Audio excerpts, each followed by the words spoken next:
In 2016, we made a movie called My Father Was a Spaceman.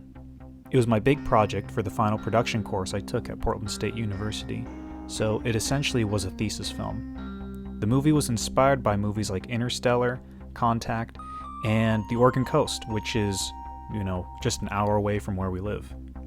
At the time, we were a crew of 8 friends, and we had been making movies for a while.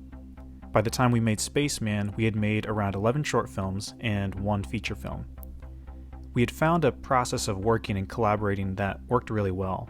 Going into this film, we knew this one would be special.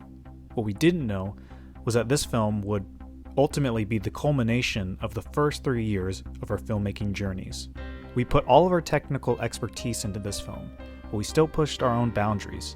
I can't speak for everyone, but for me, this was the film when I learned a lot about directing. It was a tough shoot creatively. I was so emotionally invested in a film in a way I'd never been before, and I learned what it takes to bring something to life that you love so much. I look back at this film with very fond memories. I've had a ton of BTS footage sitting on my hard drive from it, plus I never got around to recording an audio commentary for it like I always wanted to, so I thought I'd take this opportunity to do both in one video. So, if you haven't seen the film yet, check it out, then come back here to watch the commentary. And without further ado, here is my commentary for My Father Was a Spaceman.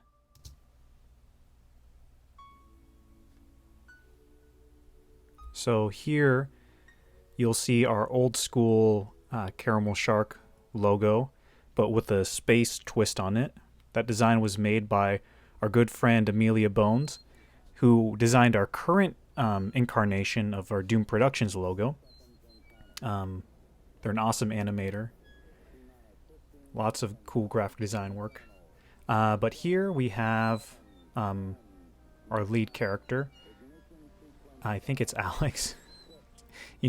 First thing I should say up front is forgive me if I feel a little fuzzy or a little disjointed watching this. I haven't seen this in a long time. But this montage here was cut together through a bunch of found footage. Found footage, not in the typical, when we say found footage, we think of horror film, we think of, the Blair Witch Project, but actual found footage is taking old canisters of movies or old footage or old tapes or whatever and finding this footage and cutting it together. That's an actual found footage film. Not necessarily, doesn't always mean the Blair Witch. This feels, this is going super duper fast. I don't want to talk about so much. The basement and this room was shot at my grandmother's house. We used this house in the Doom on the Doorstep short film we made, as well as Two Little Ghosts, which you all will see soon. And the beach stuff was shot at Seaside, Oregon, which is probably like the most popular place you can I guess that people know about in Portland, Oregon.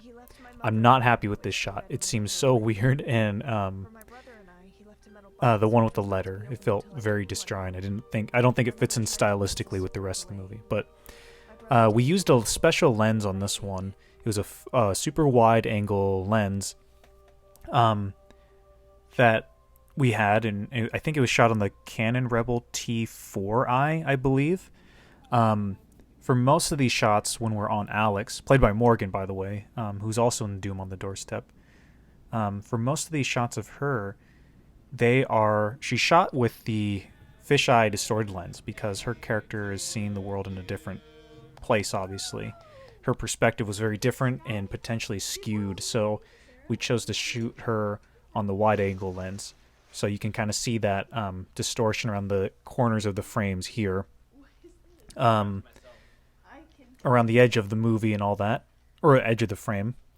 But yeah, this is one of our larger crews we've had before, or I guess cast for the most part. As we've said before, it's kind of hard to differentiate different roles on our movies just because of the way we shoot. But anyways, this is Seaside, Oregon. This is a real shop you can go and find stuff. And some of this was shot very documentary style. I mean, this sequence was just, hey, go hang out at the store and we'll film you and it'll be in the movie at some point. This is one of my favorite shots in the whole movie. Just the blue sky, her blue jeans, The tan jacket, green grass. I like that cut as well. I can't remember which spaceship that is, but courtesy of NASA, you know. It's a movie where I don't necessarily think of me discovering aspect ratio shifting. I don't think of that as a technical thing I started doing until much later, but I guess if you look at this one, there is a little bit of that because I had to match some of the stuff we shot with the found footage, which was 4:3, or maybe it was a little bit smaller than 4:3, that specific thing. A lot of money and time went into designing the sets for this movie, or the locations, like all those lights, all those VHS tapes, all those props, the little box that she just pulled out, all the things, all the artwork, all of that was like, it really gave me a sense of, I guess, understanding of what goes into designing a set and designing a location for your movie, and not just, putting down the camera, hitting record, just recording it wherever. It was a movie where I truly kind of understood, oh, we need to design every inch of this place. And obviously, there's much more basement to that than, is seen in the movie. But it was, it gave me an understanding of like, oh my gosh, so much work goes into this. So it just makes you appreciate what goes into bigger movies, bigger Hollywood movies and all that. The jacket that she's wearing, I still have. This is the first time of doing, really set dressing a whole bunch. See, there's a great prop right there. Making big props, costume designs, and design the costume. That jacket was very, we scoured Goodwills nearby and looked for it. Ethan has some gorgeous shots in here. And all the lights here, all the little rocket ships, all the sci-fi books. I still have a lot of stuff from this movie. The sci-fi books, that jacket, some of the rockets, some of the props. It's all in a little box somewhere. I never know what to do with my old stuff from movies.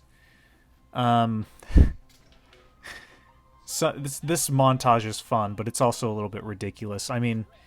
It's I guess when you go into it, you think of it as maybe it might be a hard science fiction movie, or kind of more realistic science fiction. But I always looked at it as this was kind of more in line with Treasure Planet in terms of movies, and sci-fi fantasy more than true sci-fi, because I couldn't tell you what she's doing here. We just kind of set stuff up. That was maybe the one department that was kind of lacking in terms of our prop design, was all this sci-fi gadget stuff. I don't think we did enough to it to make you fully buy it. And obviously, that goes, it's a good thing to point out that while I really love this movie and I think it's really fun and I look back at it fond memories, it's been a while since I've seen it, and it's not a perfect movie by any means. I think I have a lot of stuff that I would change. If I did it, today, obviously. On a side note, though, I think this would make a great animated film. Like an animated feature film, like old school Disney style, kind of like Treasure Planet or Lilo and Stitch. The film we made here would be like the first 30 minutes, 20 minutes of that animated film. And then, spoiler alert, when the dad comes back, that would lead into a whole big sci-fi adventure. Yeah. This is, and all the music was made by me in this. I think this was the first movie where I made GarageBand music for. This is the first movie I composed, I believe. I can't remember if I did that with other movies, but I'm pretty sure this is the first one. And in fact, the whole movie was kind of, the inspiration behind everything came from various places. Part of it was just driving around the Oregon coast. Part of it was watching stuff like Interstellar. But another big part was I messed around with GarageBand a whole bunch. Oh, I love that. The NES. It felt like a crime to take apart an old, NES and turn into that. I love that cut, by the way. Anyways, part of the inspiration behind the movie was GarageBand, because I was always messing around with GarageBand, and I came up with the main theme for this.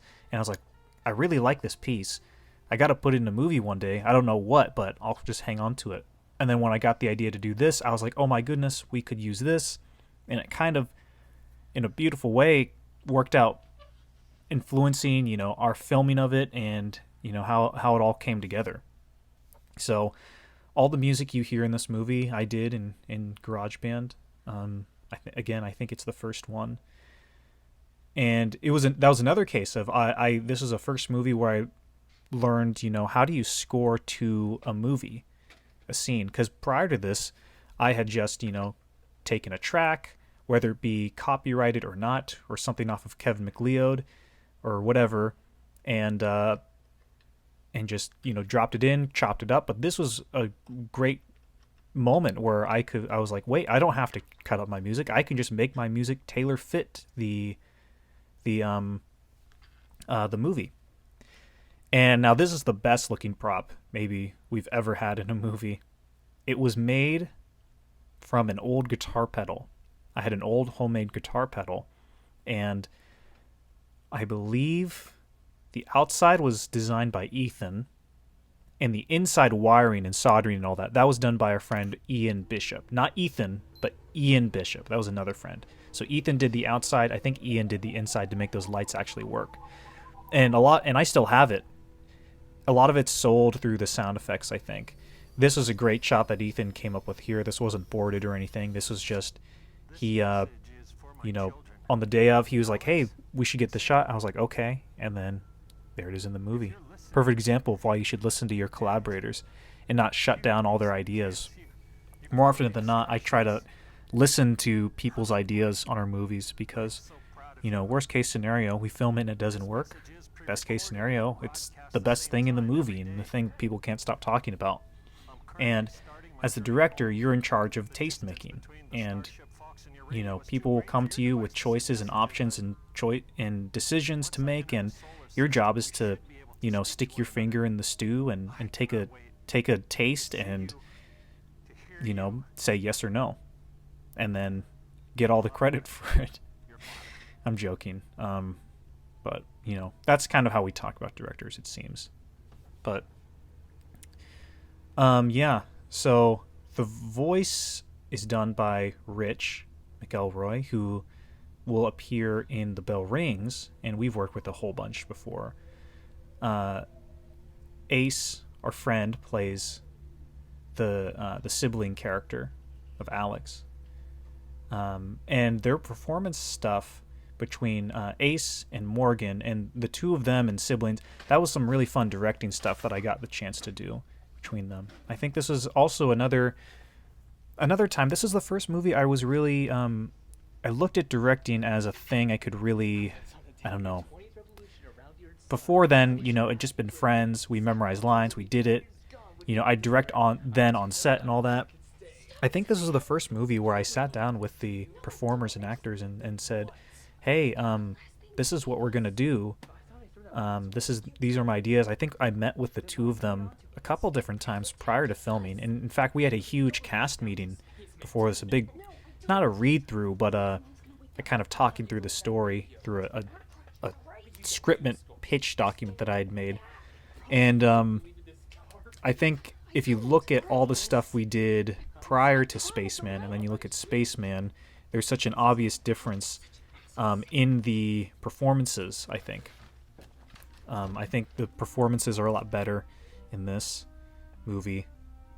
And it was just really fun getting to, direct actors. I think it was, I directed actors before, obviously, with friends and family and all that. But this is a movie where it felt different because I was treating it differently.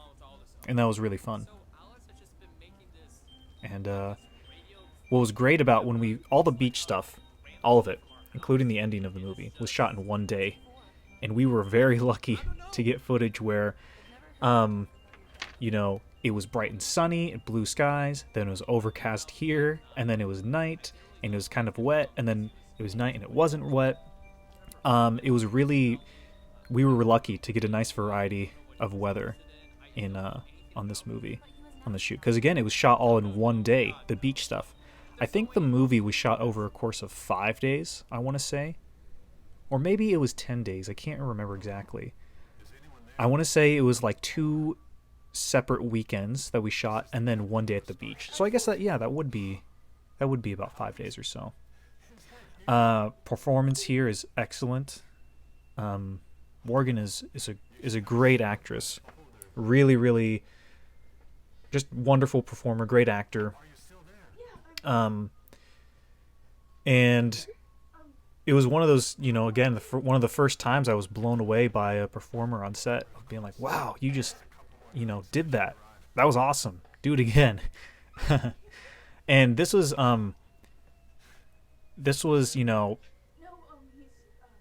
it's not easy stuff getting someone to be really emotional on screen, and not everybody can do it, but Morgan, I think, totally pulled it off. And that's the key to good directing, is just hire the right people or get the right people on screen. Because if I cast someone whose performance was, who couldn't do this part, no, I mean, there's a way to directing where you can kind of get them better, to get their performance better and closer to what you had in mind. But the best way to do it, honestly, is just to get someone who's right for the job, and it makes your job a whole lot easier, because then it's not as much of a stretch for them. And I wish I could remember what I if I said anything that helped Morgan out. I bet she'd have a better idea than I would, but I wish I could remember any tricks or tips that I learned on this project in terms of directing actors. Sorry, I don't. I will say that I remember playing music for her. I think it was before this scene. It might have been another scene where I was like, "Hey, listen to this music. Listen to the song to get you in the mind. When you're ready, we'll do the scene." And then yeah, that's one thing I remember. I remember kind of pulling her aside a couple times away from the crew and just directing her, but I can't remember what I said. Wish you could remember. I do know that in this scene, originally there had been the ending, this shot here, not this found footage shot, but this shot that it fades into. It was all from that side profile shot, and that was one of the great things about reshooting right away on a small set, because I edited the scene, I looked at it, and I was like, hey, this scene is great, the end of the scene is great. However, two things. You couldn't really see her reaction, her true reaction, from the front of her face, because it had all been shot profile.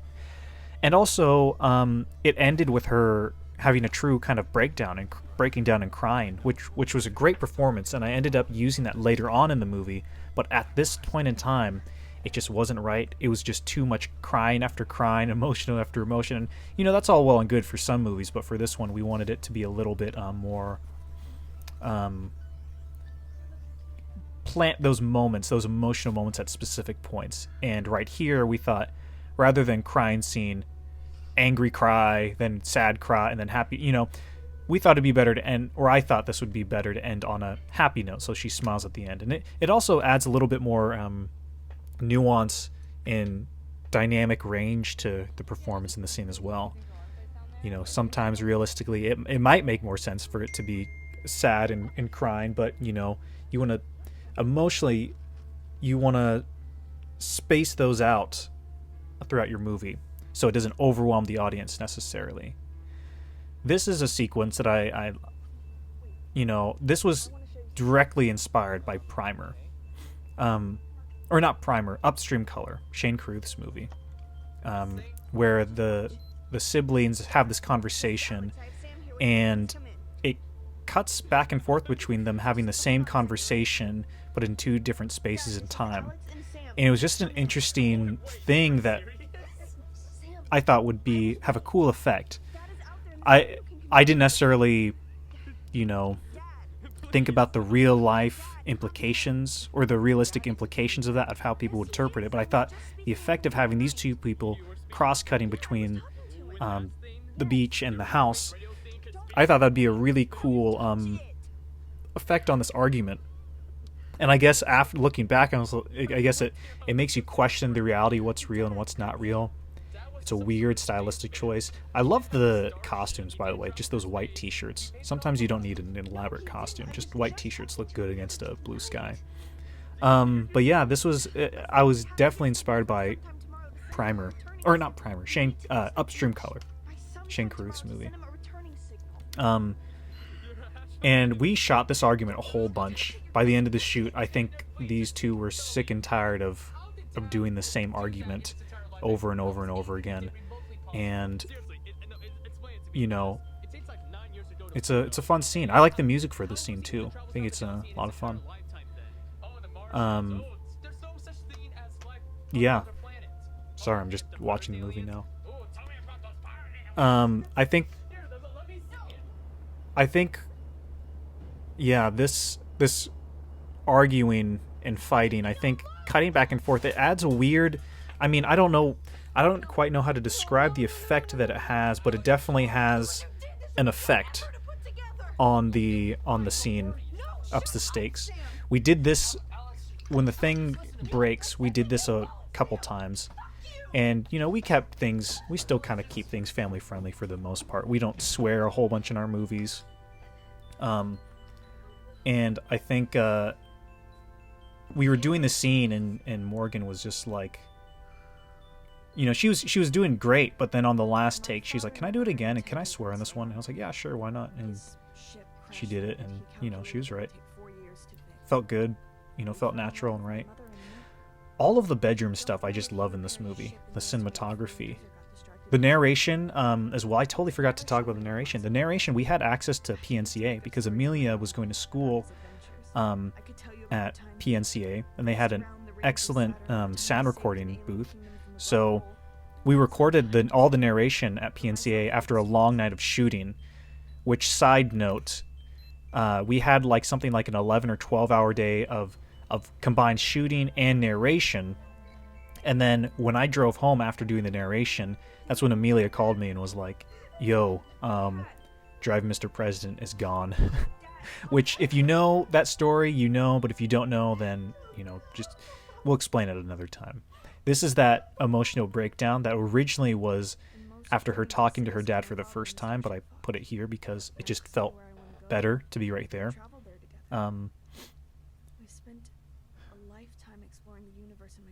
Yeah, look at that set. You can see some Star Wars Taco Bell toys on the shelf. And this end there's a couple of things that was cobbled together at the end here. Or not cobbled together. This ending of this movie was really reworked. And I'm pretty sure I still have the rough cut, so I could tell you, probably if I went back, I could tell you what was different and what was, stayed the same. Originally, it was all of the friends, because we have those two other friend characters who appear throughout the movie with the sibling, this character. And it was originally them looking for Alex, but then as we shot it and as we edited it, I realized it's better if it was just between brother and sister. The two siblings. And so that was an aspect that was reworked. Originally there was more characters here, this cross-cutting, this big sequence. Another thing that was different was the music. Originally, the music was a combination between the first theme you hear in the movie and the music that appears when she's building the rocket. So it's kind of more electronic sounding. It was kind of a mix of those, and it never kind of reached as high or as big as we wanted it to. And so that was something that was different. That was something that changed. Also some shots here. These shots were shot in Multnomah Village, which is really close to Portland, here in Portland. But it matches pretty well with this stuff that's just shot in Seaside. As we had to reshoot it because, again, there was more characters with them. With the sibling character. And here is the beach, obviously. This wasn't the last thing we shot of the day, but it was one of the last things. We were lucky to get a nice kind of blue skies in that running sequence. It's fun, I love the city in the background. This shot I'm not totally happy with, because, there's some lighting in here that's a little bit, not as great, because, we just hadn't had much experience with shooting in low light, and lighting for that. And the camera we had, and the lenses weren't necessarily amazing for low light, but, still looks pretty good. It's a movie that I think would benefit from a VHS release. can't remember how many takes of the ending we did here, but you know, her performance is just so good. You know, you totally buy her character, just this lost and broken character. You know, just, you know, wanting, you know, that paternal absence or parental absence. I mean, not including the mother in this movie was a choice because I wanted it to feel like the siblings were alone rather than having the mom and the dad and, you know, missing the dad, because I wanted it to be a bond between siblings more than anything, and how they both reacted to the absence of the father in the movie. This was done all through sound effects, the spaceship appearing, and also just a big light. This is the first time we really played around with gels in our movies and lighting. And, you know, goes to show you don't need much to show that, you know, get away with a cool special effect. This is just some lights, and, you know, it's like, hey, there's a spaceship on the other side. And that's the movie. That's the movie. Thank you for watching, everyone. I hope you enjoyed this this commentary, this video, kind of, you know, looking back at an old short film we did years ago. If you enjoyed the video, if you enjoy filmmaking, stuff of that nature, feel free to hit subscribe. Thank you for watching, everyone, and I'll see you on the next one.